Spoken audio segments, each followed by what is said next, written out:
All right. Host cam. Hold on, Tommy. Just gonna be right by here. Guest cam. GoPro.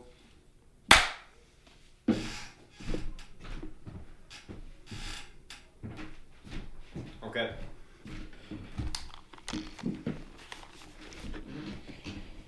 All cameras are rolling. All slated. What? I'm waiting for him to do the intro. Oh no, I think he's asking for a check. Oh, check. Hey, 1 2 3 1 2 3 1 2 3 1 2 3 1 2 3 1 2 3. Hey, hey, hey, hey, hey, hey, hey, hey, hey, hey. Yeah? Okay.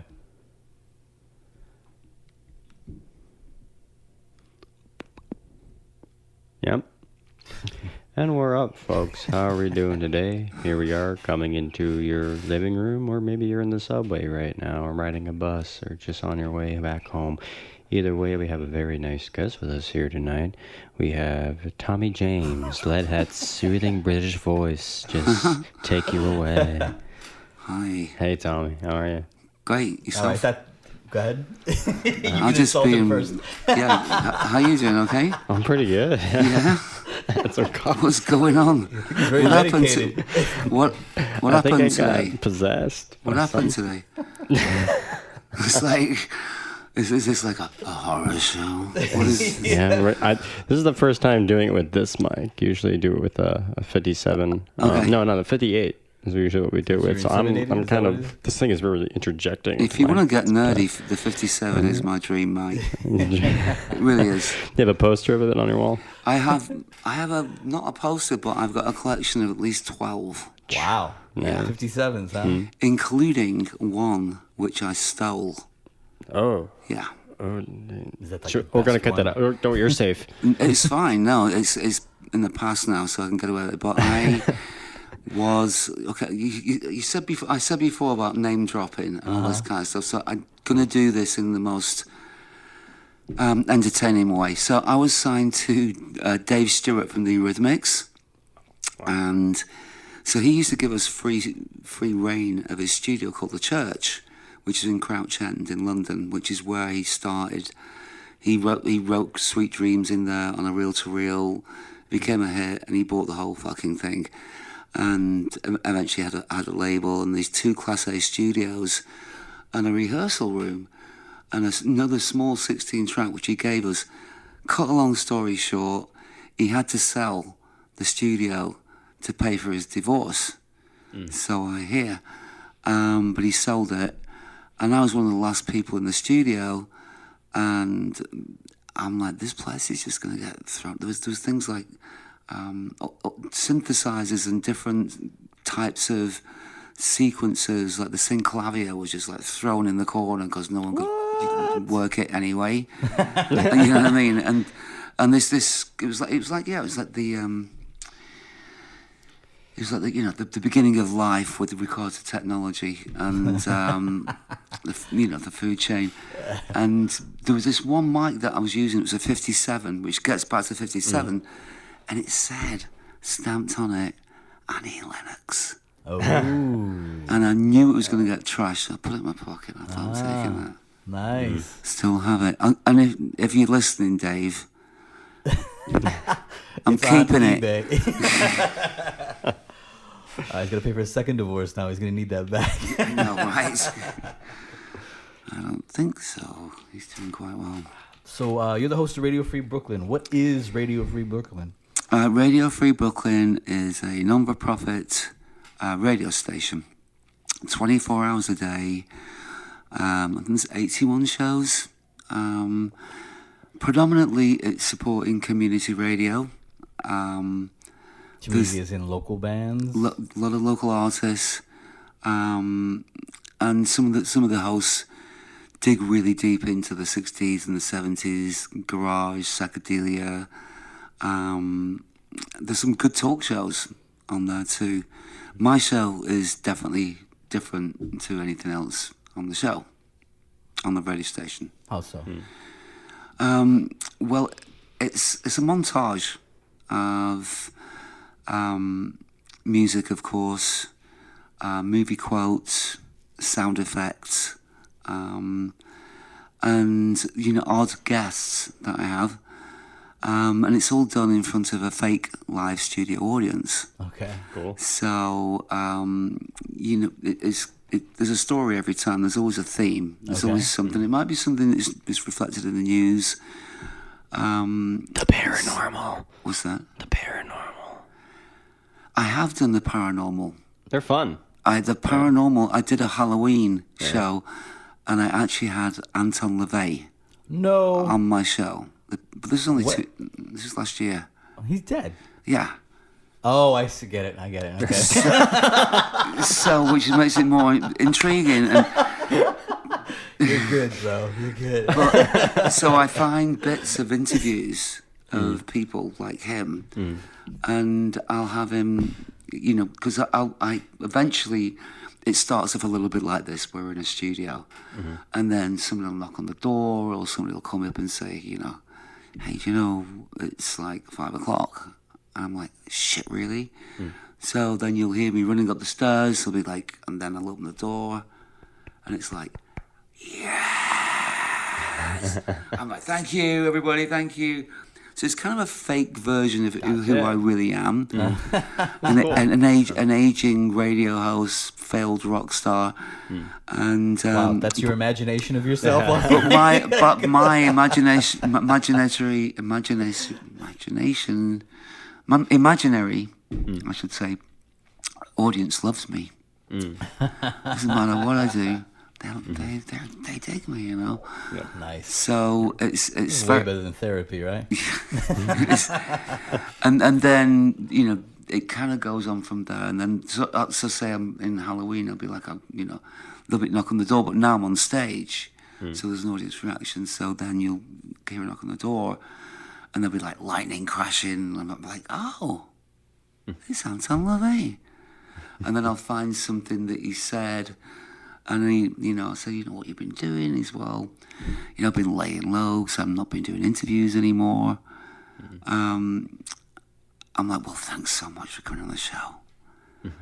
And then we'll talk a little bit more, and I'll say, well, thank you, Anton LaVey, and then the lightning crashes, and then he'll walk off, and everybody's like, yeah. Gotcha. That's cool. But I can actually probably send you that whole thing. But it's a developing thing, and it's a lot of work. It's a lot of editing, and I usually find the ideas aren't scripted, but they come together by choosing the music, and the music can be anything from punk, original punk, to a local band, to an acid house track, to a dub reggae song, to some weird instrumental, or to some like scratchy piece of music that was probably manufactured on a 78 and mixed in with bits of movie dialogue that responds to that thing. Any trouble with getting use for them or getting rights? Or do you find public domain? Radio Free Brooklyn have got a system, and it's called Patreon. Oh, okay. So you have to put every track into it, and what time you played it, and then that all goes into the system, and whatever that generates the artist. So it's all legal. Cool. So well, that's nice. That's a lot of freedom for that. Yeah. That's good. Very interesting. Now, you've done live. You're a capable live sound engineer, yes? I can do live sound. And you're a DJ. How do you not self-destruct? Those are like opposing animals, aren't they? Sound guys and DJs. Well, I only did the sound guy thing when I was developing a club right here in Greenpoint, Good Room, when no one else was around to do it. So, I feel that was my punishment for years of being a singer. So when the rest of the band, whether the lighting guys, whether they're taking stuff away at the end of the night, I'm fucking out of there. You know what I mean? Yeah, you're out of there fucking. We won't say anything more about that, but it was, yes, I had a different agenda after the show. I feel that I took on all the emotional side, so.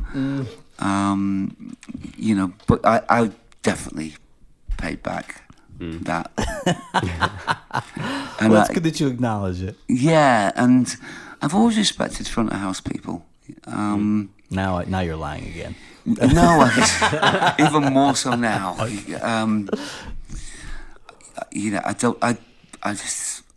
We were always taught being on tour as a young band that by management or people around us, like, you go into you go and play in Leeds in England or Glasgow in Scotland, or remember the sound engineer and be nice to him.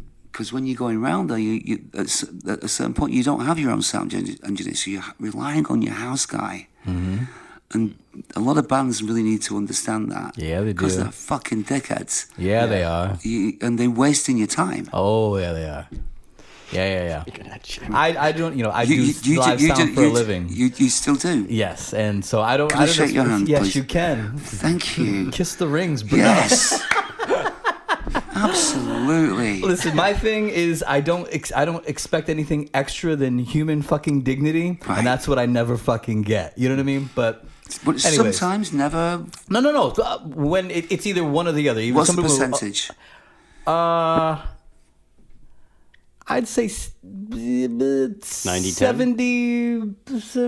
70, 40, is it 70? Is that math? Is that good? 74. Yeah, 70 60, 40, being 60, 40, the- 70, 30, 70, 30. Asshole factor? 70 being the problematic, yes. Right. Yes, because there are people who are just genuinely, like people that acknowledge other people. Some people have been through it, so they get it. Yeah. But a lot of them, and I'm discounting people who are just so nervous or focused on what they're trying to do that they ignore me. I don't mean that. I mean people who willfully. I mean, I've had people pull the lead out of the guitar before telling me, and then the band looks at him like, "Hey, what'd you do?" And he just goes, like, and I'm looking at this from stage, Right. or someone who just throws the mic on the cement floor because they think, just all these things that they just think, oh, that's cool. It's like, no, someone has to pay for that, or don't keep calling me up to the front of the stage when something minor happens to your gear. You fix it. I'm not Right. running on, you know what I mean? Or talking shit about me over the, this monitor blew because, it just happened to blow today, but you can't be professional. You can't just keep going on with your show. You got to talk about me in between every fucking song. Shit like that. There is a Right. difference between being punk rock and an entitled brat. Yeah. You hit the nail on the head there because you're like, why is everything buzzing so much? Why have you got 12 effects and you're third on the bill at 7 o'clock and you're expecting to get a decent fucking sound check and everything's plugged in everywhere and it's just, and why don't you think about that as a guitar player to turn it off Yeah. between sound checks and to all shut up and to understand that this is quicker if we just start with a kick drum. Yeah.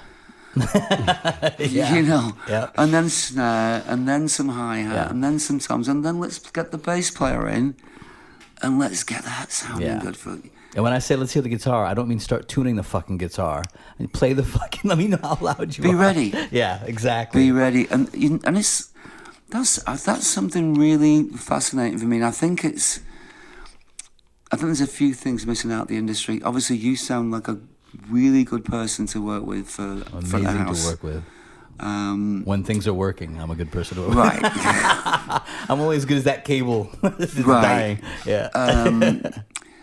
But I think a lot of it's an experience, and then probably dealing with a lot of sound engineers that don't care. Oh, yeah. That have just they break you after a while. fucking had it. They're Yeah, just, musicians complain about the sound guys that they created. You know what I'm saying? Do you know that I hate being called a sound guy? I hate being called a fucking DJ when I'm the sound guy.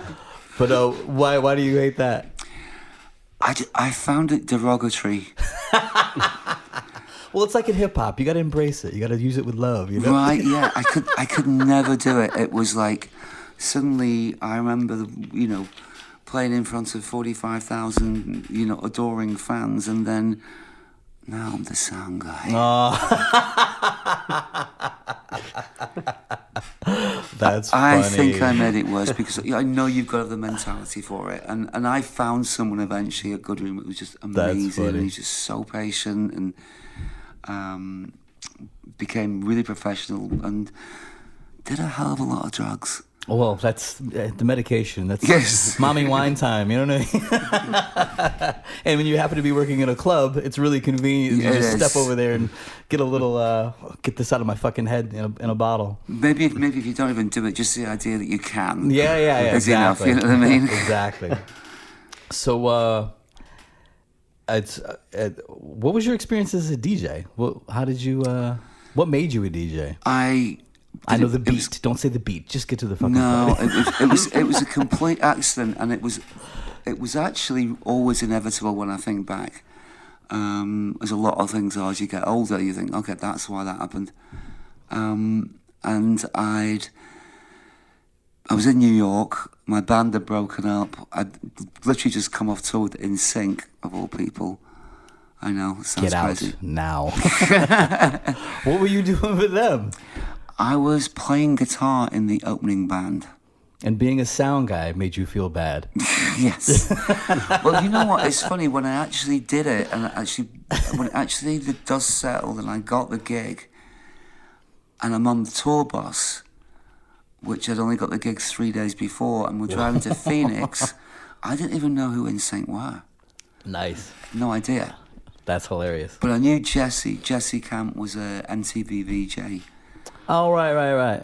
You know, a rock and roll guy. Yeah. I vaguely remember him. And yeah. he'd made this album with people like Stevie Nicks and the guys from Cheap Trick. A lot of big names on the album. Some good songs, actually. And I got hired to do it, and because I had to sing a lot, because I was actually a singer.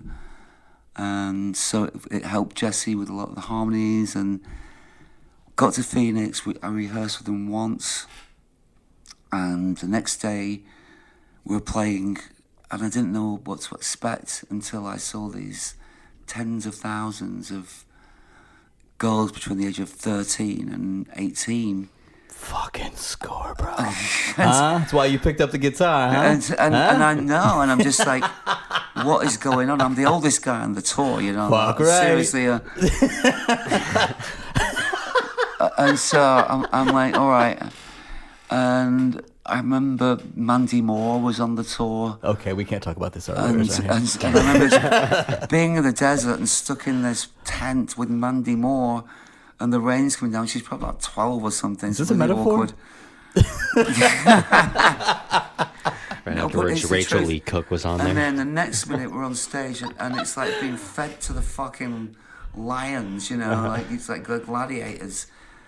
And it's in this arena that looks like a Roman amphitheater, but it's like 40,000 screaming girls, and I'm like, I've played these songs once, and but then you get on, even then, you couldn't hear what was. You think about the and that tour, I only realised about 2 months through the tour was the biggest tour in the world at the time. Really? Yeah, it was the No Strings Attached tour. Okay. And it was quite shocking. And they got bigger. The shows just got bigger, and as they got bigger, the crazy things happened. And I just basically just sat on the bus until I had to do the gig and get straight back on. But anyway, I come off that, and I was in the middle of working on some solo stuff, which I was still involved with Dave Stewart. And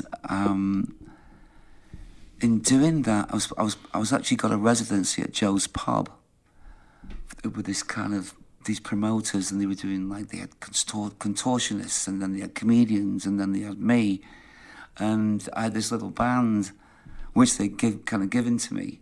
So every Monday at Joe's Pub, we were doing this show, and it was selling out. Yeah, that's a pretty good gig. And the DJs were part of the creative team that was putting on this little show.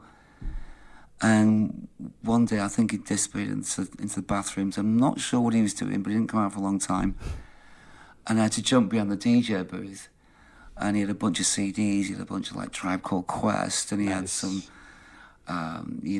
some Jay-Z, and then he had a few rock and roll songs and tracks Lou Reed. And I just started throwing them on. And he came back. He goes, "We did this again, you know." So I used to jump in, do maybe 10 minutes, and then at the last minute, he got asked me to open a club, which was about a guy called Ronnie Catrone, who was part of the whole Velvet Underground thing. He just opened this place.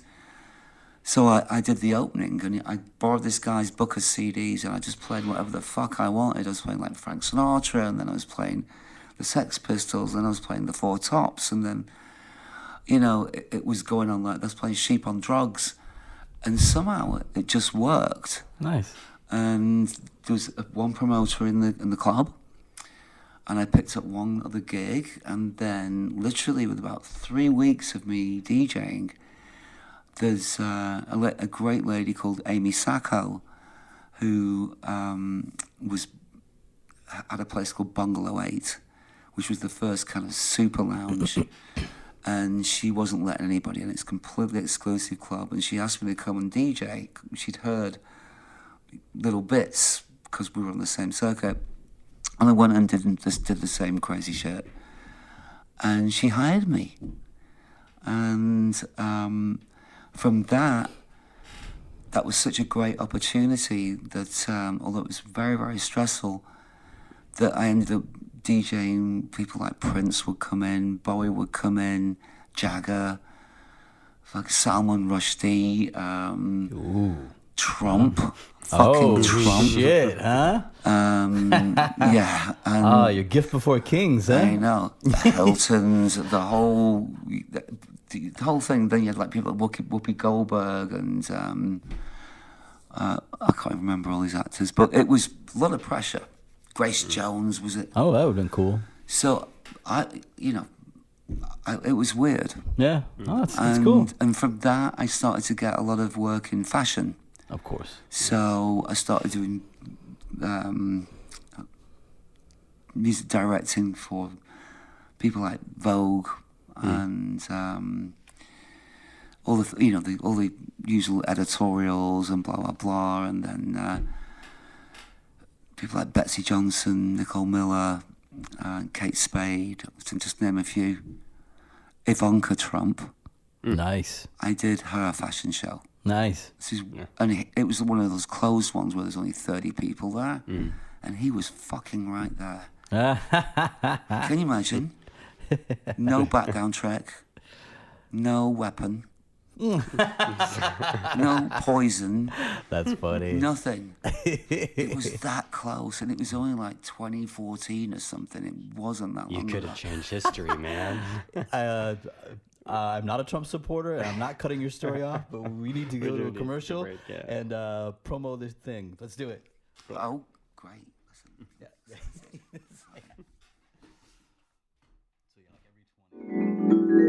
Hello. From the Bayshore Institute for Holistic Wellness, we say Namaste. Here at our practice, we understand that our modern hectic contemporary lifestyle is one of fatigue, discomfort, and premature degenerative conditions. At the Institute, we provide wellness care with doctors who hold degrees in Eastern as well as Western schools and certifications. Many of us know all too well the common physical ailments of modern life, like migraine, sciatica, sleep apnea, and how they are met with varying results. But have you considered other medical terminologies like meridians, auras, and chi? Along with the 206 bones our body possesses, we also have 7 energy centers called chakras. These chakras are connected by diaphanous layers to our subtle bodies and play a major role in the circulation of energy. Stop in and take advantage of our wide array of Ayurvedic therapies to bring our high energies into soundness as well as our physical bodies. We provide acupuncture, light rejuvenation, guided transcendental meditations, tantra, pranayama, gong therapy, and on Saturdays, join Rabbi Shostanovic to intone the Tetragrammaton. We are located at 1127 Louis Kossuth Avenue, Ronkonkoma. The I in me salutes the I in you. Be blessed with hot peace. And we're back. We yay. I'm curious, how do you feel as being a musician performer? How do you compare that to the experience of being a DJ performer? Do you consider yourself a performer as a DJ? Definitely. Do you have the big mouse head on your thing when you're doing that? No. I base what I do. I mean, I call what I do the punk rock disco, Okay. and I predominantly get to do that at a place called Ethel's, which is on the upper. Oh, they do great soul nights. Hey. Yeah, they do. Yeah. Well, we do the weekends. It has different weeknights, but the weekends, Thursday, Friday, Saturday, we have go-go dancers, and they're great. They're really fantastic girls, and you're on a stage. The place is small. You got 110, 120 people, but you get a very mixed crowd because you get people from Harlem and you get young people, and it's predominantly disco, but you can branch out. So I'll find myself somewhere in late 80s, late 80s, late 90s, house music, some classic rock tracks. Yeah. Anything really goes. But I do also do a lot of edits, a lot of, when I say remixes of old material, it's more a case of like replacing kick drums and edits and using acapellas and I also. So you actually do get into it. You're not just pushing a playlist. I have DJ fails. What's that? I have DJ fails because I fuck up a lot. So I figured if I actually pre-produce like maybe 3 or 4 DJ fails in the night, in the middle of when the whole dance floor is on its feet, and suddenly everything just goes, and they're all like, "What the fuck?" And then I have booze programmed into my controller, so I'll hit the booze, so it feels like there's actually abuse coming, and then I'll come back with like a song that is like a redemption song. Okay. So like for one of my redemption songs after a DJ fail where it sounds like the record's scratched or I've hit the wrong button, it could be something like, I've paid my dues. Okay. I've made my mistakes, that's funny. So it's that kind of thing. So it's definitely like a show. Oh, that's yeah. That's much more respectable than ugh. So I mean, I remember. I mean, I was very fortunate to be able to see a lot of the bands that I still come back to, bands like The Clash, bands like Joy Division, and even bands like The Damned. My band actually did open for quite a lot, but later on. But they were one of the first bands I ever saw, and they did this show, which everyone was so excited to see, and they played probably 4 songs. The rest was just like things just breaking down. Oh, man. The rat scabies behind the mixing booth, drunk. Captain Sensible taking his clothes off. And it was just brilliant. Yeah. And it lasted for like 2 hours, and they literally did like 4 songs. Wow. So it's kind of the same thing when I'm DJing, where certainly in a dance club environment where it's supposed to be the biggest mess you possibly can. Gotcha.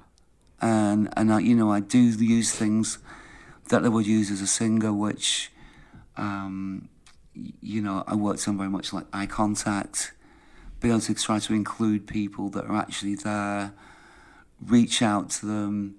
You might see somebody who's looking uncomfortable in the corner, or they're not the coolest people in the world, and like look at them and say, "Hey, it's okay," and just try to tell a story. Okay. And also link music together through lyrics, because lyrics was a big part of what I do, and it's amazing how much a DJ set of music can work with a message. Okay. So that message might be something as simple as love. It might be something as simple as fuck everybody. So that's it. All right. Now, when your phase into DJing, I'm using this as a phrase. I'm not saying that did you move into DJing because you stopped playing rock and roll, or you just made a different choice to play something else? Well, I was in transition because I was actually applying for my green card as a singer. Oh, okay. So that was all going on, and technically, I couldn't earn a living as a singer. So I'd got a partnership in a recording studio in Woodstock, which I was helping to build. So then as a DJ, I could start to get paid as a business. Okay, gotcha. And that was just the technicalities of immigration. And suddenly it just blew up. And I was just starting to work 4, 5, 6 times a week in some of the best places in New York. Nice. And I was earning money. And I came here with just a guitar and a bag, with just the intention of coming over to do some more paperwork for my visa and then go back to my place in London. And then one morning I looked out my window and the 2 towers that I could see every night one of them was burning. So I went to put up the roof and I watched both of them go down. And from that point on, I was stuck here. And I became a New Yorker, and I even volunteered the next day to see if I could help. I went down there, ended up moving bottles on the back of trucks and on the West Side Highway. They said we need ice. I went to a nightclub that was nearby. We pushed these big ice buckets across to the rescue centre. And after that, about 5 hours, they just sent everybody home. They said the other towers are bringing. Well, you can't do anything. We'll call you if we need you. Sure. Because I actually only went in the only way I can get in was to take the ice buckets in. So once I was in, there was chaos. So I went up the line to volunteer for search and rescue, and everybody's like, "What you are? I'm a firefighter. What am I? Oh, a cop. You know, what am I? I'm a construction guy. What are you? I play music." Yeah. You know. I'm like, okay, well, search and rescue. And I felt very, very helpless. Yeah, I went down the same day. I went there the next day. Did you watch it from Greenpoint? Were you in Greenpoint by then? I was on the south side. Yeah, I was in Greenpoint. Well, you'd have seen I saw it perfectly the same. Yeah. But yeah, when I went down there, it was overwhelming because it was just, I wanted to volunteer, but everyone was so busy and there was so many things. And the middle of the road was nothing but a long line of bottles of water. That's and right. I just never really connected. I couldn't catch anyone's eyes to do anything. So I just turned around. I bought some water, put it on the thing, and left. Right. But yeah, there was a lot going on that day. Really, that's all you could do. Yeah. Because once you were in there, it was just chaos. Yeah. And I remember seeing trauma just sprayed above some hole in the wall, like there was going to be some big operating thing there.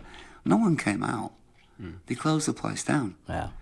And so I remember going to DJ the next day on the 12th. And I go in, of course, the mood is just like fucking just. So I'm like, okay, what am I going to do here? Stevie Wonder, Marvin Gaye, anything, Bill Withers, just to kind of keep people's spirits up, just, change everything I'm doing and just like make this an environment where you're safe. Because none of us, as you know, none of us felt safe for weeks. No, you're waiting for something else to happen. Especially that afternoon. Yeah. And I remember going to Tower Records, in Union Square at the time, and the place was packed. Lines and lines of so I'm buying more music to, buying more Stevie Wonder albums. And then I realised at that point all I could do was play music for people. And that's really how I got into full-time DJing. And not by anything else but default of the situation and what I was doing, I got more and more work. Wow. And, and I got trapped in the country for 3.5 years until my green card came through. Oh, okay. So interesting. I just kept going. Gotcha. And, ended up doing things like the W Hotels, which had just opened, which was Ian Schrager's new project, and all the general, these clubs were popping up, like Lotus, and the lounge scene was really big. It was very much a fancy lounge scene. Right. But a lot of hip-hop. A lot of great hip-hop. And do you remember the street teams? Yeah. They'd come up and drive up outside. Yeah, before social media, those were important people. Yeah. They arrive and run out, and I get the stuff straight out of the van. And put up straight on the turntable. Yeah. I got the new Missy track. I got Timbaland track or Joe Budden or whatever else coming out that week. Yeah, and the promo guys with the outside with the. I saw one time, just because the image is in my head. Do you remember that band TV on the Radio? Yeah, of course, from Williamsburg. Yeah. I used to hang out with them. Right. When I was living in Greenpoint, I remember one time. I don't know any of them. I never really got deep into the band, but the guy with the big afro and the beard and the glasses, they were just starting to get a little buzz. That's right. And I'm walking down, I think it was McGinnis Boulevard, and I see this big wall, this construction wall, and it's got the whole wheat pasted posters of all the same image. And I think it was like Alternative Press, they were on the cover of that. Wow. So it was just an entire wall of just that image over and over. And then I walked a block further, and he's coming the other direction with his baby stroller and his woman. And I'm like, oh, this guy's going to have the best day ever when he sees his face all over the side of that wall. Brilliant. Yeah, it was cool. And what was the other band? I don't know why my mind's going a bit blank now, but the band, they were like they always used to play in Williamsburg. There was like 20 of them. Anti-Ballas. I never saw them. I heard of them all over the place, but I never got to see them. They were another band. There was TV and Interpol were around as well at the time in Williamsburg. It was a really great scene. Now, if you don't mind sharing this, your band was supposed to have. You guys got signed. Yeah. And you want to tell the people what happened with that? Well, we were because I'm sorry to cut you off. Just did you see this thing the other day? That story that came out that said that someone who worked for Live Nation was found bringing tickets to scalpers direct from like Live Nation is like kind of the insinuation is they're involved in like they own all the venues, they own all the radio stations. You know what I mean? And now they're like owning the scalping as well. You know what I mean? It's like, so anyways, to preface your story, I mean, what was the name of your band? Well, I was in a lot of bands from between the age of like 14 and 15. So, but the band that you're referring to, I had a band called Love's Young Nightmare, and we were very happily building as an indie band, and we but a lot of labels at the time. The music industry was different because you would go out and play, and then they would come and see you, and then music papers would write about you, and you may get on the radio, but once you would get into those things, that was the filter. There was a much less of a filter in those days. There's not this big heap of crap what you got to power through. Anyway, Love's Young Nightmare had been really like a touring band, and we were very fortunate that we'd work with producers like Martin Rushent, who he'd done like the Stranglers, and Human League was his big one, Generation X. Buzzcocks, he also did.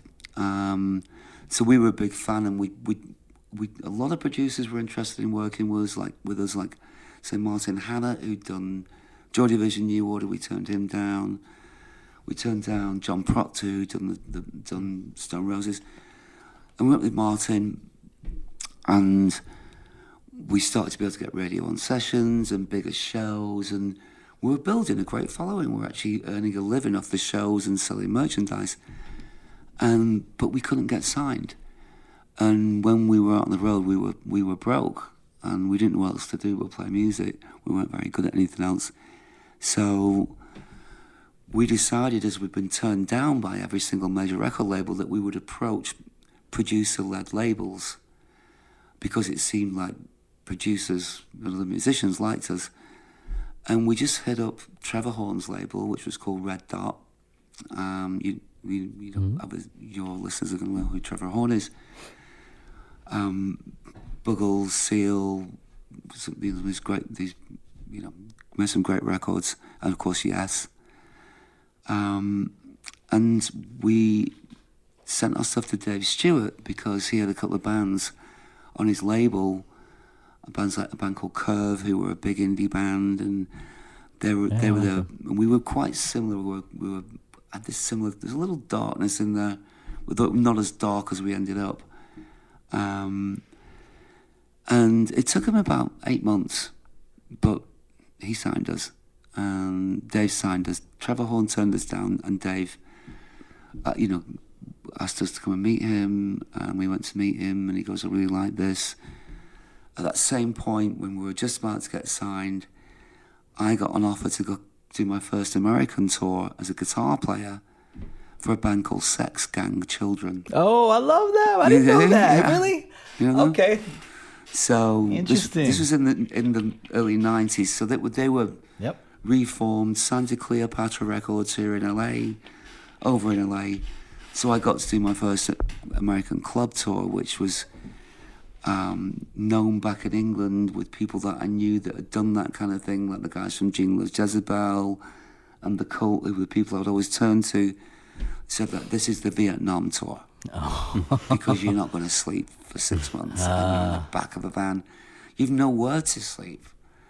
And so, and it was great. It was one of the best things I ever did. It completely destroyed me. I came back to England. Dave was still there, but all the songs that I'd written in the past didn't mean anything to me. And from this whole experience of being around this goth scene and being in this really sometimes heavy kind of sexual environment, dark, BDSM, all this kind of stuff, I started coming out with all these like dark electronic industrial kind of influence rock songs. Took them to Dave, and Dave goes, this is way better than what you've been doing. Let's get you in the studio, let's change the name, and let's, I need you, Tommy, to become this larger than life maniac. Where I was a very apologetic, indie, earnest guitar player. He said, I don't want you to play guitar anymore, I just want you to become a frontman. And so he would take me around to all his daily things, whether it was like, sitting having dinner with Malcolm McLaren, Jerry Hall, Bob Geldof, or whatever the hell, and pull me into his world. He wanted to teach me how to be a frontman and a rock and roll star, which I didn't know how to do, and it wasn't really something that ever appealed to me anyway. But yeah, so we, besides the fact that it took £1.45 million later, having recorded the album, took us 3 years, spending at least 6 months of that in Electric Lady at $5,000 a day. Damn. With 4 guys in hotels, Hit Factory in England. It was ridiculous. We had a great album, but it never got released. Oh man! And that was the nature of the business, falling to pieces, and some bad decisions on our part. And yeah, at that point was when Napster was happening. And the industry was just like, what the fuck are we doing? What can we do? They've been charging $20 for a CD, which cost, 10 cents, if that, to manufacture? Yeah. It's no sleeve, no texture, and then the records. And I'm not putting a lot of those hip-hop records around. There's like 3 tracks, the rest was complete drivel. Yeah, that's right. And there's no recording costs. Yeah. So that industry was just imploding. And then I remember, even as a DJ, buying these CDs, and all the edges were serrated, and they'd scratch after 5 plays. And right. So you go through this whole process. So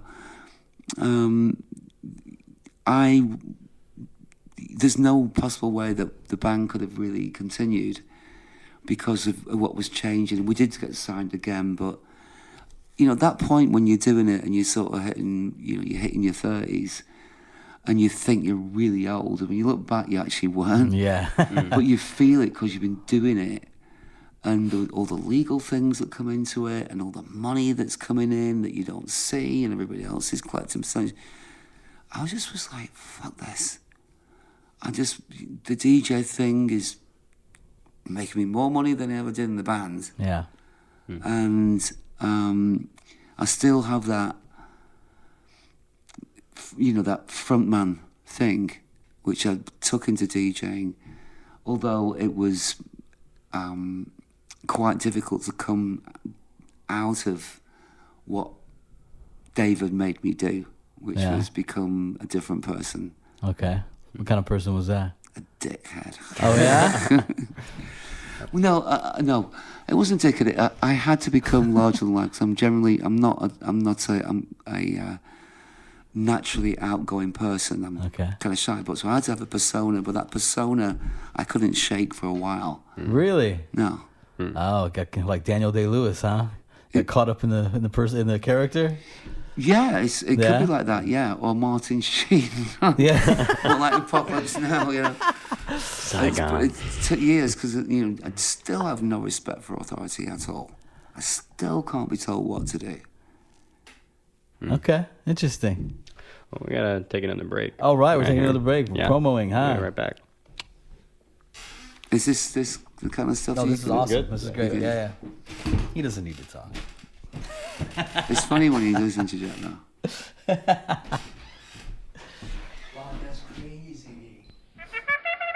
We are coming to you live from the Antietam racetrack, where the race is about to begin.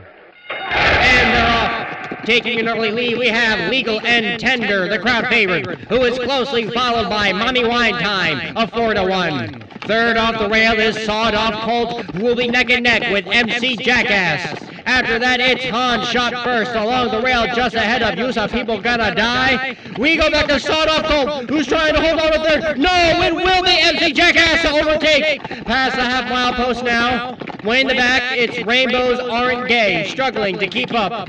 And Creep is a Bad Song took a tumble moments ago. The trainer will have to take a look when it's safe to do so. On the final stretch, it's Han shot first, catching up. Legal and Tender has fallen behind a third, and it's finished. A commendable attempt by Han shot first, but Mommy Wine Time will claim first place. MC Jackass in third. And Rainbows Are Engaged to come in last place. Sadly, it looks like Creep is a Bad Song will have to be put down. That's the race, folks. We're back? Yeah. All right. 2 items. Okay. This material that you recorded, do you have any access to it, or is it tied up somewhere else? No, we have it all. Really? Yeah. Do you have it online or anywhere anyone can buy it, or? No, we get this. A couple of people have put. I think there's one, maybe 2 videos online. Can you tell the name of it in case someone goes to see it? Yeah, I mean, there's one track called "Strange Things," that's by Freaks of Desire. It's Freaks of Desire, and that's one thing you can. And I think there's a live version of a song called "Witch," but we have a lot more videos that were made and 2 albums. Are you? But they're not in limbo, right? All right. I mean, they're accessible. I mean, do you plan to make them accessible? Yeah, I think so. At some point, I was actually in the studio with the band last week, and they are gonna cover one of the songs. Okay. So I went down there to kind of they're basically they're a heavy rock band, the hardcore band actually. So that was interesting to take the band through that. Are you still in contact with this guy, David? Dave? Yeah. No, I've not. I mean, Dave was very good with me, with helping me. An emergency flash flooding? Flash flood? Guys, if this is the last time, we all loved you very much. Donald Trump just farted. Did you get that one? Everyone, we got to go outside. Stand in the doorway. Get down! Get down, man! Get down! It wasn't that. Mom, I'm gay. it smells like that cheese in a can that you spray out. What was that?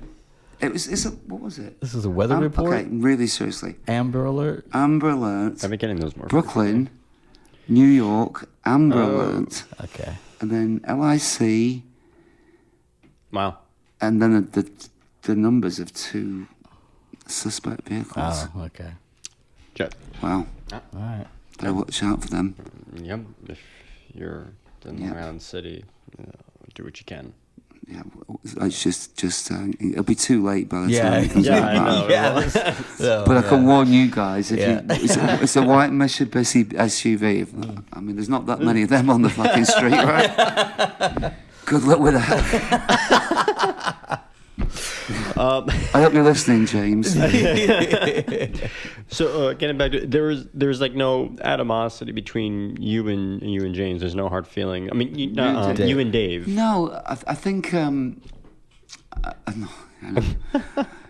no, there's no animosity. No, it was more a case of I got so busy in the way that it was basically a time when we were still in contact, and then there's a 9/11 thing going on, and I was suddenly DJing 5-6 nights a week, And with a Napster. which so your time frame of like life in that capacity is very, very small. You got maybe like 3 hours a day from getting in at like 5-6 o'clock in the morning, whatever it was, and then getting out there and then doing some prep and then getting out again.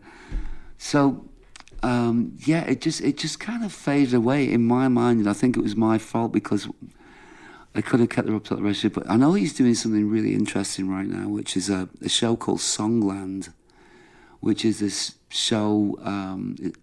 It's not one of those things like The Voice. Like a throwback. It's basically they bring songwriters into a studio with a view to write for a specific artist. Like it could be John Legend or it could be will.i.am. And I know he's behind all that, and it's This very is Dave well done. Stewart. Yeah, And then you call him the Dave guy.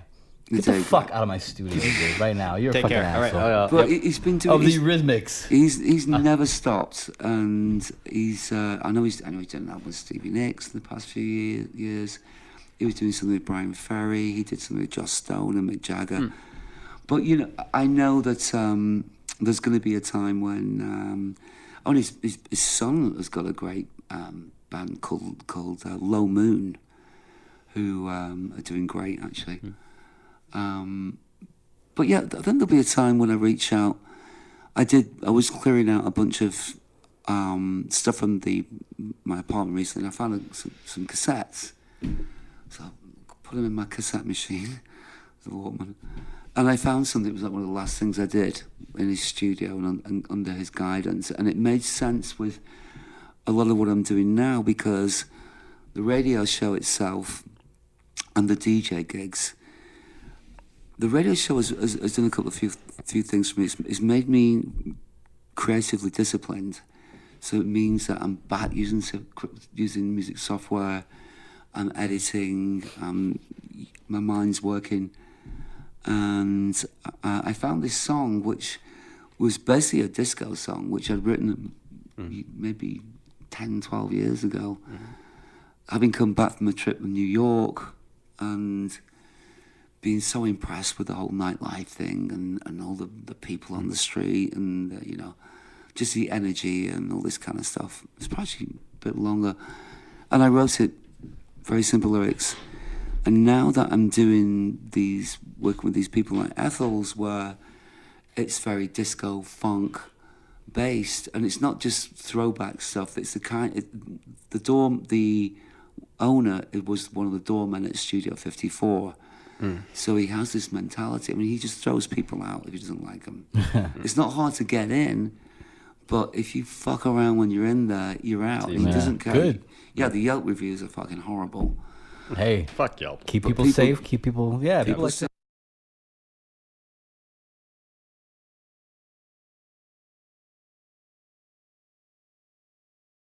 Starting again. Is that what you were going to remark on when he had asked if you were going to pursue anything after the ill-fated situation with the band? And Yeah. It okay. would, I think that, although I know I'm too old, and I know that I wouldn't really be expecting so much any commercial success, but the success for me would to be get a great sounding record, or whatever you want to call Have it. it out there. And it's really stupid of me to you think that, this is no exaggeration, that I've probably done in the past like 16 years over 4,500 DJ gigs, like with easily. And that's a lot of time, and there's a lot of music to go into your mind. That's got to go in there somewhere. Sure. So I'd be really stupid not to sit down and just Sure. do something and just see what will come out. But the thing is, it's also like you were saying that you're not in a place where you don't have expectations that are unrealistic. But that's according to the old model. Now with the internet and everything, it's just like anything's possible. People have been quite, and there's whatever your definition of success is. But as far as notoriety and be able to gain something off of that, it's anyone's game, man. The puberty stage is now pretty much done. You don't have to be. You don't necessarily have to be 20 years old. Right. You just have to have something that people want, and you actually have access to the whole world. www. That's right. Yourself. So it's really how early up. Want to get up in the morning and make a go of it. Yeah, and I'd love to get some musicians on the people I've known for a while and people I've met recently, and just have some kind of like. Not so much a band, of course, but someone who was a good filmmaker, someone who was good at business and knew a lot of people, someone who was great with PR and be able to represent that whole the ensemble thing that doesn't really work anymore. And then have a couple of great musicians, a sax player or a bass player, and of course someone who's great with drums or a beat. And maybe it doesn't need me to be singing on this at all. I'd probably want to do a version for myself, but it'd be great to get somebody else to look at, maybe like a female singer. Yeah. To give it that more authentic feel to it. Well, let me ask you this: if you were in a position to do that, to orchestrate that kind of project, is there anything you learned by being transformed into a dickhead, as you said, to be a charismatic front person that you would employ into another person that you were responsible for the direction of the band? I've worked with about, in my time of doing music direction right here in Greenpoint, I probably worked with about maybe 300 bands and probably 600 artists. Yeah. I've done things like the Hum Festival, which is been an amazing thing put back together by a friend of mine, Rachel, which is all female artists from all over the world, and we did a monthly series, and it was all female, and so you had cellos and you had synths and you had it was incredible. But so I've been around a lot of dickheads, people that I can see myself in, and because I can see myself in them, I'm like, hey, because a lot of the dickheads are the best. Yeah. I mean, who's your favourite frontman? Oh, I wouldn't say I have one particular favorite, but I know what you mean by like I think I saw David Lee Roth one time. Right, dickhead. Absolutely, and it was just for you could say I would never want to be trapped in an elevator with him, but when he was performing, I saw where all my money went. Right. Yeah. So. One of my old roommates, he was a bartender and just the biggest grouch and asshole. But everything coming out of his mouth was hilarious. Give me someone who we all know. Someone accessible. Dead or alive, doesn't matter. Lieutenant Tyrion. Oscar Wilde. I guess that counts. Yeah. I guess it counts. It's a nice one. I like it. It's a good choice. It's kind of interesting what you're talking about with coming into also some creative discipline for yourself as well, and that there is kind of like that weird Goldilocks zone of fighting. Wait, Goldilocks zone? Yeah, the perfect area where it's not too far, not too much this, not too much that, right? He's like, do you mind if I just kick us out? Sure. To get him out. Oh, are we thinking of something through your BDSM filter? The Goldilocks zone, baby. He joined Oprah's book club, and now he talks like that. Okay, a million little pieces. So good. So, what does it take to be in the Goldilocks zone? You're talking about that part of creative discipline. Yes. But also being that dickhead and kind of fighting the authority, because you can't just be exactly punk rock and be like, whatever, fuck that, I'm not going to do what you tell me. It's like, yeah, but if you don't play into the mic, we can't hear it in the recording. Right. And that's the Goldilocks zone. Like where it's like, okay, I have to at least be making sure I'm getting recorded, but also at the same time, though, if the person's going to maybe come up and say like, hey, the kids really respond more to this, if we could just change it later, be like, no, fuck you, I wrote it like that, it stays like that. What about I'm going to squeam and squeam and squeam again. Yeah. That's it, right? Sure, I have a perfect example. Do you want to hear it? Yeah. Sure. So I was doing, remember CMJ, right? Oh my God, I hated that. But yeah, go ahead. So this was at this place, Good Room. It was like my first 6 months. So I stupidly was like, oh, I do CMJ here, the official CMJ. So I ended up getting these 3 nights booked with different, 2 of them were these, I can't remember what they're called. They were mostly brought people from all over the world, people. It was very, whatever. It was successful, but it was a fucking nearly killed me. But the first night I did my own official CMJ, which I had a night called Garage Land on the Wednesday, and so I had all these Brooklyn bands and coming in, and I loved them. More crazy they were, the better. And so I had like 8 bands on this night. I'm sorry to interrupt. Just can you give a short definition of what the CMJ was in case people have? Okay, CMJ was College Music Radio. Right. College Music Journal. Right. And that's been going for like since the early 80s? Well, has it? Like mid? It was for a while. I caught it in the 90s when I worked at CBGB's in Continental. Basically, from my experience, That was it the was height of it. Yeah, it was like Lollapalooza if you wanted to be like an agent. It's like it had all Right. these showcase bands, and you were sort of guaranteed everyone with a little laminate would come and see you, and that would sort of, if you were involved with that, you got exposure, and they had a little publication they put out. So that was kind of the thing to be, you know what I mean? Anyways. Fair. Yeah. It yeah, also kind gave of. you this elevation. It's like, we've been on business. CMJ. You know what I mean? You've been there, Okay. Just want to make sure the audience And knows it what was important, and a lot of bands did get signed there right. back in the day. But it also got super corrupted and corporate and stupid really it fast. did, and it got overwhelmed. Yeah. Because at first it was only like a few venues, and Yeah. then suddenly it was like 20 or something, 25, and it spilled into Brooklyn. So I don't mind saying this, but there's this, you may or may not know of this band. So I had all these bands like that I love, like Tour One and Savants and numerous other bands on, but I put this band on called Surfboard, and Surfboard are actually probably the biggest one of these Brooklyn bands to come through. And at the time it was like these 2 girls and this one guy, and it was like this, and I liked them because they were so outraged. They actually reminded me of a band called called the Slits, because we kind of had that really like sort of aggressive. I'm like, these guys are fucking great. And on the night, The clits. Sorry. All right. It's nice. You wanted him to talk. Now Yeah, I it's know. too late. I could go worse, but so they played, and they're this punk band, whatever. And that day, I just managed to squeeze $1,000 out of the club to get brand new mic stands, brand new mics, bunch of cables, bits and pieces of this, new hi-hats, and I managed to just for CMJ. And this was the first show.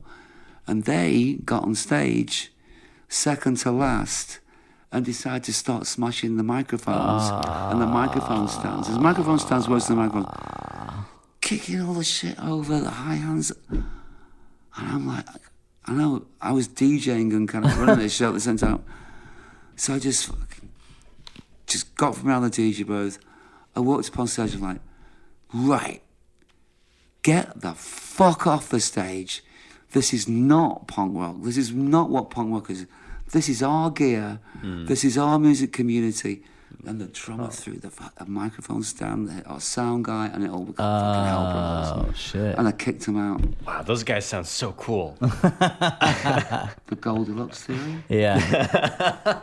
That's it, right? The zone? The Goldilocks Goldilocks zone? zone. Those guys are not in the Goldilocks No, zone. and They are And douches. she still hates me. When we're going to see a band, the Savages at St. Vitus, and walking in going, I'm going to see the Savages. And she's like, fuck you, Tommy. Really?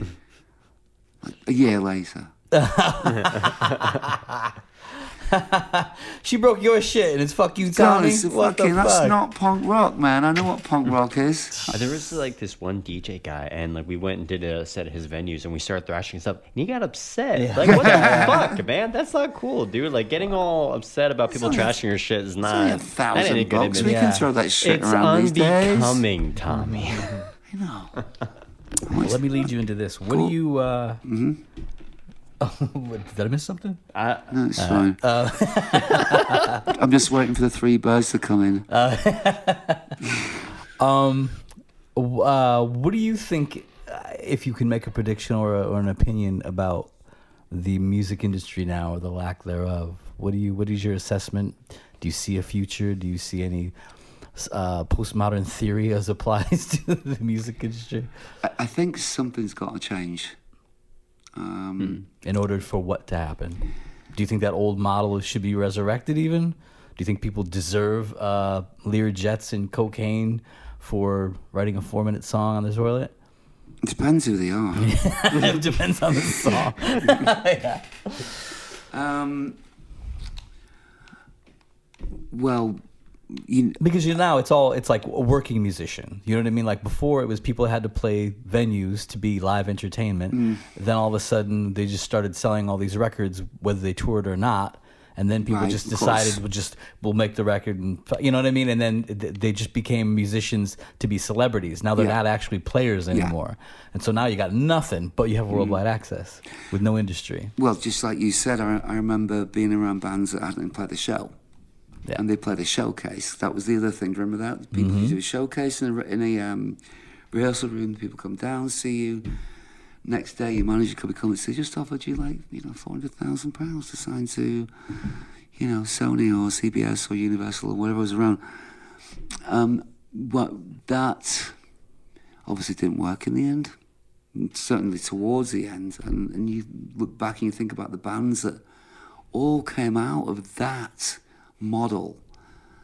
I can't think of any of them. Yeah. The bands that are still around today, your U2s, they've been with Island Records, which is obviously an anomaly. And then you look at bands like Depeche Mode, who were always remained an independent label through Meat Records, and the bands that still, The Cure, in that kind of thing. Yeah. And then you got to go to the late 90s, and what's left out of the late 90s? They're mostly dead. Right. You know what I mean? Well, it's interesting too because all those people, it's funny. It's like, I don't know. I'm just gonna talk off the top of my head, but it's almost because every night, when I go to work, I see people who've been doing it for a long time, and it's almost like they're not true musicians. It's just like, well, as soon as this look stopped being in vogue, I stopped wanting to pick up my guitar. Right. It's like very few. There are some of them who went on to other musical ventures, or you see them still touring every now and then, but none of them seem to take the skill set they had to get themselves laid and turned it into a post-career after celebrity. You know what I Right, mean? It's like, are right. you really an artist or just a clown? Yeah, I know you've seen it as well, and especially with buying and discovering music, which is the source of everything really. But I remember having a subscription to eMusic, which was one of the early, the first alternative, I think, to iTunes. Oh, okay. And it was subscription based. And I remember that when it was still going, I remember this huge push on, say, Lana Del Rey. Oh, yeah. And then I realised at that point, I guess that must have been like 2011 or 2012, actually. Yeah. And suddenly the way they'd pushed her out, they'd rolled her out on every platform. I love saying that word, I just learnt it.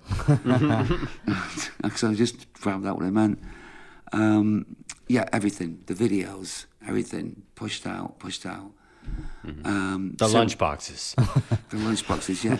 Band the 1975, the British band, those guys? Oh, I've heard of them, but... They just, same thing, had this same thing where, your online, the place you could buy music online, they were everywhere, pushed the front, videos out, everything's out, the coordination, the tours coordination, Interscope. There's a lot of money involved, They're just not signing bands the same they used to. Most of the bands that we used to say, we were a tax loss. There's no doubt about it. And we could have found a new way through, but that you basically it's a tax loss. And that's not being cynical. That's just the way the industry's worked, especially later on.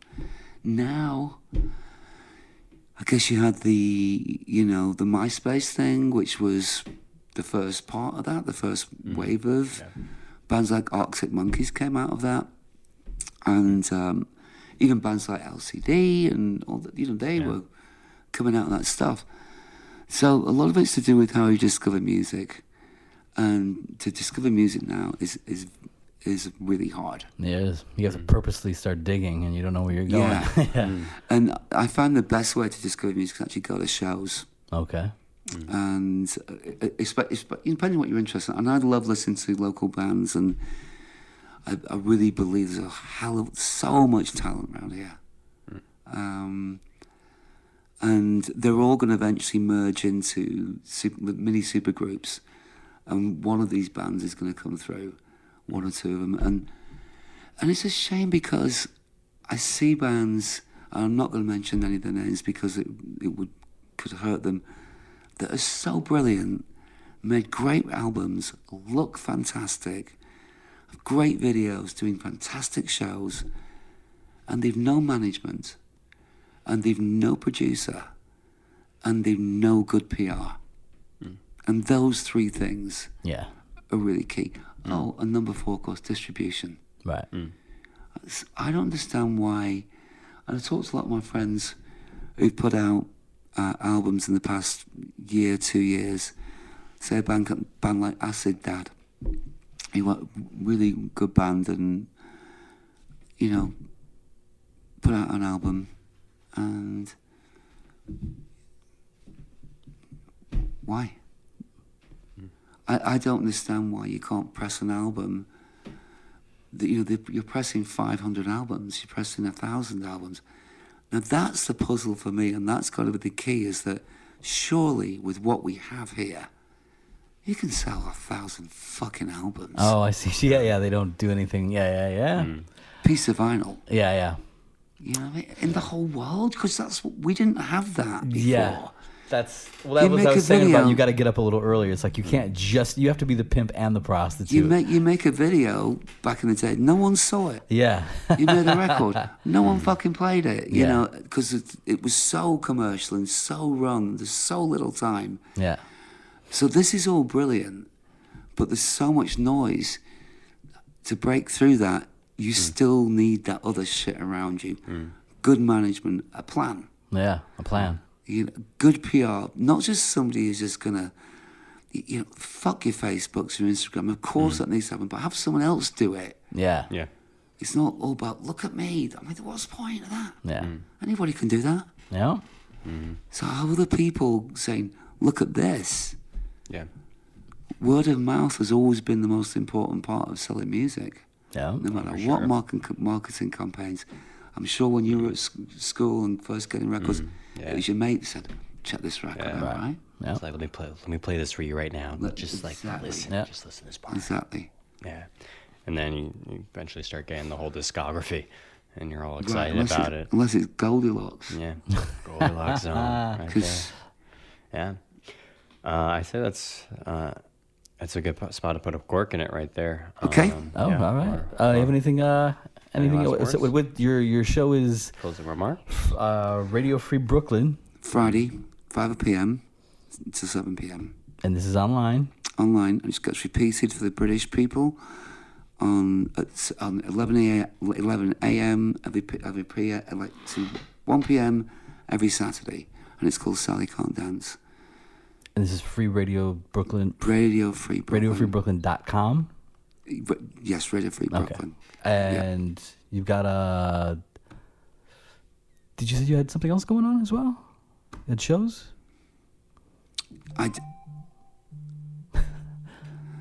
What was that? Do you have anything else to pitch? Oh yeah, I mean, yep, I'm working on this music project, which is going to be called 53rd and 3rd. I'm involved in developing a new venue right here in Williamsburg on Grand Street, Grand and Roebling, which is going to be Ethel's 2. Oh, okay. Nice. Which we're going to have small live setup, and it's going to be DJs. And I'm continuing doing 3 residencies a week. Ethel's. Where's that? That's on the Upper East Side. That's 1629 2nd Avenue. Okay. It's a lot of people know it. All right, just put it out there. All Honestly, right. kids, fuck the other clubs. then- You want to have a great night dancing, go to Ethel's. And then Rag Trader, which is on 36 and 6 on Saturdays, and a smaller lounge, which is beautiful, on Thursdays, which is called Sea Bar. All right. That's on Irving Place. Irving Place between 17th and 18th. All different. Yeah. Different people. Goldilocks zone. You know, different kind of like. I dilute it and expand it, depending on how much of the crazy man is left in me on that night. Nice. All right, Tommy. Thank you very much. Hey, thanks, guys. All right. Gonna have Mate, good Interesting meeting you story. guys. All right, we'll talk to you All right. soon. Brilliant. Good That's night, it. folks. Thanks, man. Cool, man. Thanks so Thank much, you. yeah.